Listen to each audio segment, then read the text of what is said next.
चुनाव हम सब ने देखा और चुनाव को बहुत करीब से मैं इसलिए देख रहा था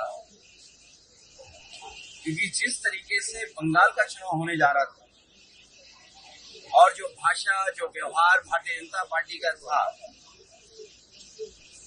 और पूर्व में भारतीय जनता पार्टी ने जो बंगाल में किया है उत्तर प्रदेश में उससे कम किया उन्होंने, लेकिन ट्रायल वहीं पर किया।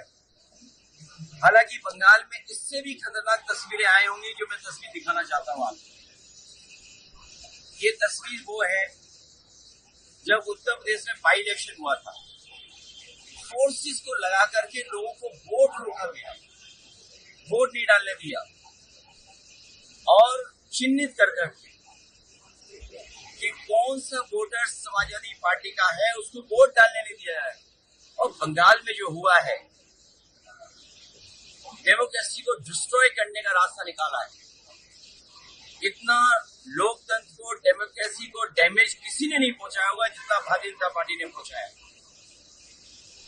भारतीय जनता पार्टी की आंखों में दीदी खटकती है। भारतीय जनता पार्टी की आंखों में दीदी खटकती है इसलिए क्योंकि वो आधी आबादी का प्रतिनिधित्व करती है। भारतीय जनता पार्टी सामंती सोच की है। इनके संगी साथी पुरुषवादी लोग, ये कभी भी नारी को और महिला को बढ़ते हुए नहीं देख सकते और ये हम लोगों ने पूर्व में भी देखा है। याद कीजिए, राजस्थान में पूर्व मुख्यमंत्री को उन्होंने मुख्यमंत्री नहीं बनने दिया और दिल्ली में भी अगर कोई मुख्यमंत्री बना है तो वो आधी अधूरी मुख्यमंत्री है। यहां पर मतदान हुआ जरूर है, लेकिन लोगों ने अपनी इच्छा से कम दबाव में ज्यादा मतदान किया है। इतनी नफरत भरी नकारात्मक राजनीति, जहर घुली हुई राजनीति भारतीय जनता पार्टी बंगाल में करेगी ये कभी किसी ने सोचा नहीं था। जितने भी इनके स्टेटमेंट्स हैं, जितने भी इनकी लीडरशिप, आप देख लीजिए क्या। और ये तो एक तस्वीर दिखाई थी मैंने आपको,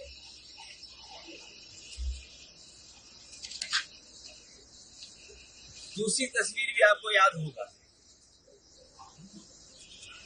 दूसरी तस्वीर।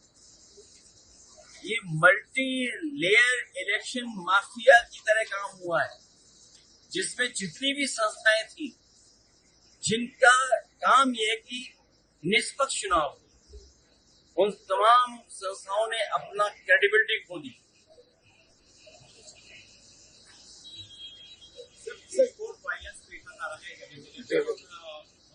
कई सारी घटनाएं देखने को मिली हैं। हालांकि दावा यह किया जा रहा था कि चुनाव के बाद ऐसी कोई स्थिति उत्पन्न नहीं होगी। भारतीय जनता पार्टी अराजकता पहले ऐसे ही काम करती है और यहाँ पर तो ये भरोसा दिलाया था कि न जाने कितनी कंपनियां यहाँ पर रहेंगी जो चुनाव के बाद भी सुरक्षा व्यवस्था को संभालेंगी। आखिर वो कंपनियां क्या है? कहीं ऐसा तो नहीं कि 15 दिन की छुट्टी दे दी गई हो उनको। शुभेंदु अधिकारी का जो पीए है उनपे कल उसको भी मर्डर किया गया है ऐसा एलिगेशन से। अब सेंट्रल कोर्ट और ये विजिलेंस का ये सवाल दिया, किसी के करीबी की जान जाना या पॉलिटिकल वर्कर के साथ व्यवहार होना और टीएमसी की पार्टी कार्यालय को जलाना, उनके कार्यकर्ताओं के साथ ये व्यवहार करना, ये जिम्मेदारी किसकी है? आप ये सिक्योरिटी देने की जिम्मेदारी किसने ली थी? इलेक्शन कमीशन, देश के होम मिनिस्टर। तो उन्होंने ये कहा था कि हम लाखों सेंट्रल फोर्स भेजी है। सुनने में आया 3 लाख से ज्यादा यहाँ पर सेंट्रल फोर्स भेजी गई थी और एक पैरेलल स्ट्रक्चर क्रिएट किया गया था, पैरेलल स्ट्रक्चर। और उसमें बड़ी संख्या में यूपी के भी लोग थे, बड़ी संख्या। और हमारी तो जानकारी में ये भी है कि बंगाल का चुनाव जो सेंट्रल फोर्स आई थी वो यूपी की आई थी, बिहार की आई थी, जो बॉर्डर थे वहां से खाली कर करके यहाँ लेके आए थे। जब यूपी में चुनाव होगा तो बंगाल की फोर्स, आसाम की फोर्स, नागालैंड की फोर्स, अरुणाचल की फोर्स जाएगी। यहाँ पे बंगाल में पोस्टल वायलेंस देखा जा रहा है। बिहार में आज मंत्रिमंडल विस्तार हो रहा है, तमाम बड़े नेता मंत्री वहां पे शामिल हुए, लेकिन सूचना को लेकर के सवाल लगा रहा है। कौन जिम्मेदार इसकी है? नकारात्मक राजनीति कौन करता है? हत्या करके राजनीति कौन करता है? और बीजेपी पे सवाल बहुत है। आज हम और आप बात कर रहे हैं, नोएडा में ही एक की जान चली गई। नोएडा में एक भाई अपना पूछ रहा है कि आखिरकार जान कैसे गई उसकी। सोचिए, भाई की जान ले ली गई। कौन है जिम्मेदार उसके? कौन है जिम्मेदार उसके? आप तो यूपी से आए हो। नोएडा में भी एक भाई की हत्या कर दी गई। कल गाजियाबाद में बैंक डकैती हो गई। कौन है जिम्मेदार? लेकिन लोकतंत्र को इतना लूटा किसी भी सरकार में नहीं गया।